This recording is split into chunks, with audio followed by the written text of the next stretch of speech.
Fruitful Living with Sissel Anderson. Here on Morning Joy, where truth matters. Welcome back to Morning Joy, where truth matters. I'm your host, Keith Downey. I'm talking all about listening to God, the importance of listening more than we speak, with Sissel Anderson on Fruitful Living. Good morning, Sissel. Good morning, Keith. How are you doing? I'm doing well.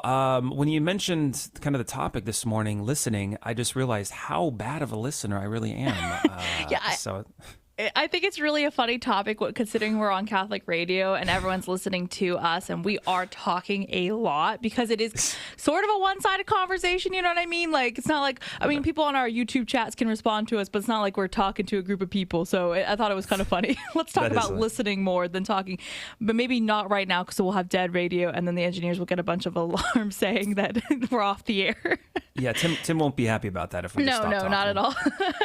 I was just thinking, the reason why this topic came up is I was just thinking about something that my mom used to say, and you got to tell me, Keith, if this was ever said to you too, or if maybe it's just a me problem, but my mom would frequently tell me that I have 2 ears and 1 mouth and that I should use them accordingly. It was kind of the opposite for me because I was like, I just kind of internalize a lot. So they're probably like, Keith, please use your words, please. That's actually one of the things that they said when I was growing up. Keith, use your words, because I'd always like point to things like, I want this, but they would have to say, use your words. So. See, I got way too excited in certain social settings and would just be like, not intentionally. I don't think it was not coming from a point of like wanting to dominate a conversation, but I just would get excited and would talk way too much. And my mom had to come up with a secret code to tell me if I was in public and I was talking too much. She's like, you need to calm down a minute because you need to let other people speak. And I'm like, oh, okay. I'm sorry. But I was thinking that phrase, it was said, by my mom. And then I was like, I wonder, that must be a common thing that like people have said, and actually is attributed to a Greek philosopher, Epictetus, I think is what his name is. That's a Dave question. You're gonna have to ask him about the philosophy end of things. But I'm like, it is really a very wise phrase. We have 2 ears and 1 mouth. We should use them. We should listen twice as much as we speak. Which I think, I don't know, this might just be me, my observations, but I think as a culture as a whole, we've collectively forgotten that we have 2 ears and 1 mouth. And it kind of goes to a little bit what Debbie and Adam were talking about, is that everyone has a platform, everyone has a way to, talk and stuff like that. And not that it can always be wrong. However, I think there's a lot of beauty and a lot of learning that can happen when we don't speak all the time. I'm a big fan of, being able to chat with friends and to kind of talk out your ideas, and maybe you're a little confused about something. And you need to kind of talk it out, and you're still trying to figure out what your opinion on an issue might be. That's beautiful. That's good.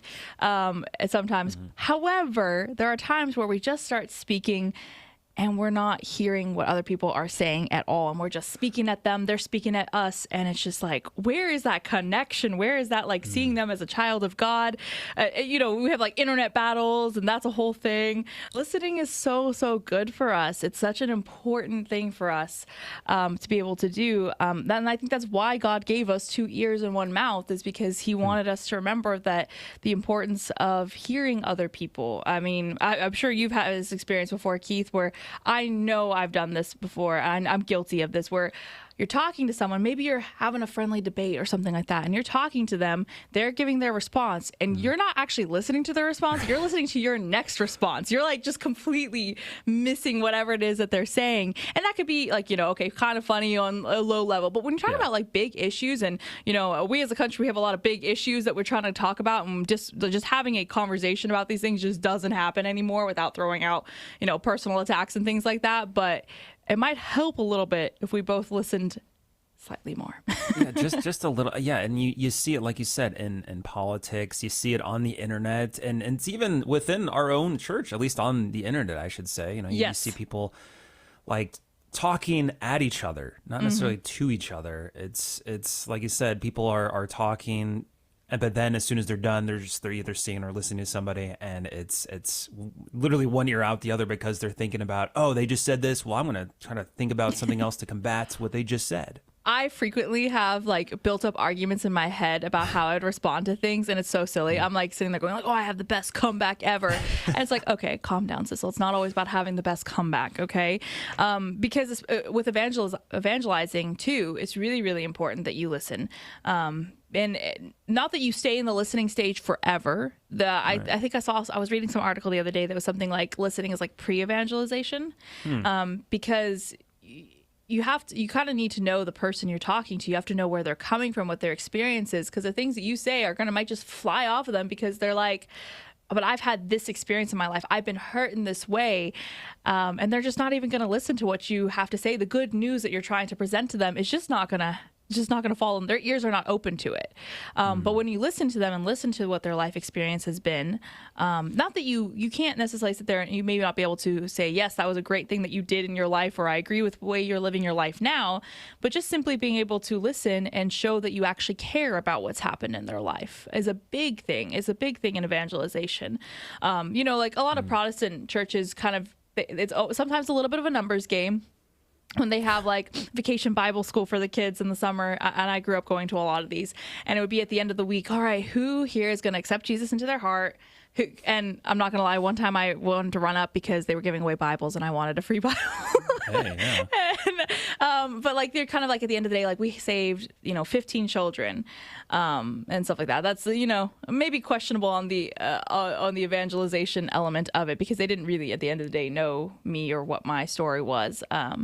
But it's so important to listen. And then if we're not good at listening to each other, just going to throw this out here, we're probably not very good at listening to God either. Ooh.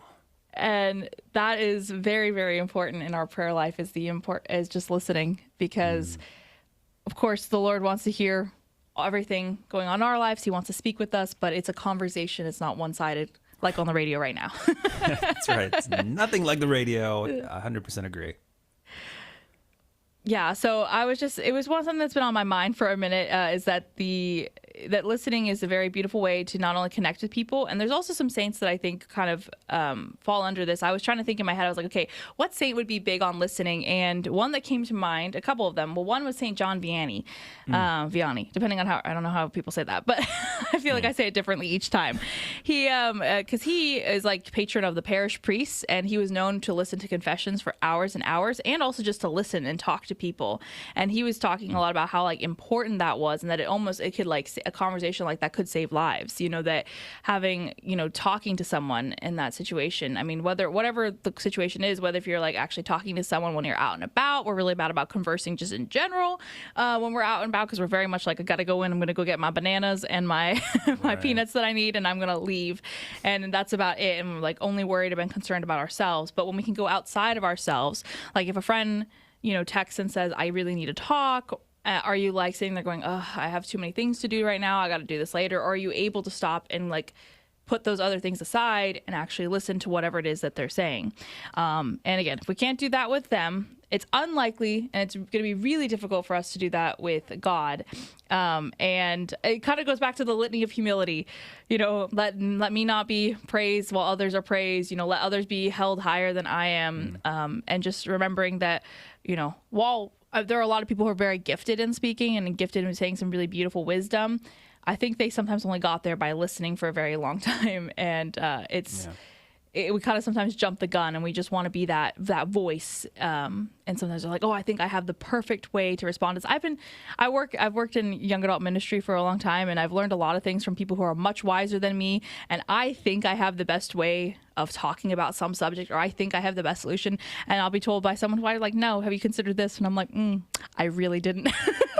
So it's so important. It's very humbling to remember, like, it's not less us, more God. Yeah. No, I 100% agree with you. And I was 100% listening to you while I was also thinking about what to say next. 100%. But it reminds me, when we're, and I just totally forgot what I was supposed to say.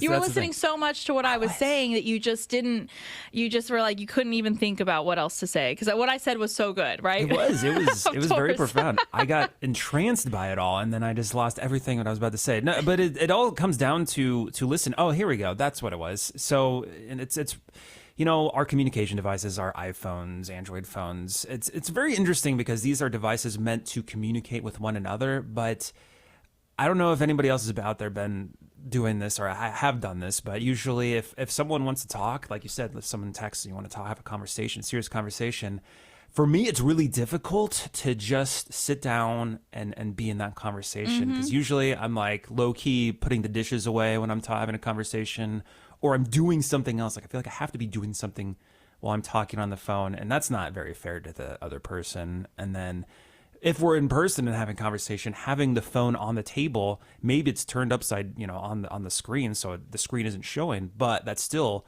communicating a message to them that, hey, this is the important. second this conversation is like boring to me, I'm gonna pick up my phone. Exactly. Yeah, exactly. No, it's a really slippery slope. I love my drives, and I frequently, that's the time my friends are able to talk, and it's sometimes when my phone calls and like it's one of my siblings or one of my friends, and I'm just like, no, it's my quiet time. It's my time to be in the car by myself, and I just want to be quiet. And I'm like, no, you're going to answer the phone. You're going to talk to, because they need you right now.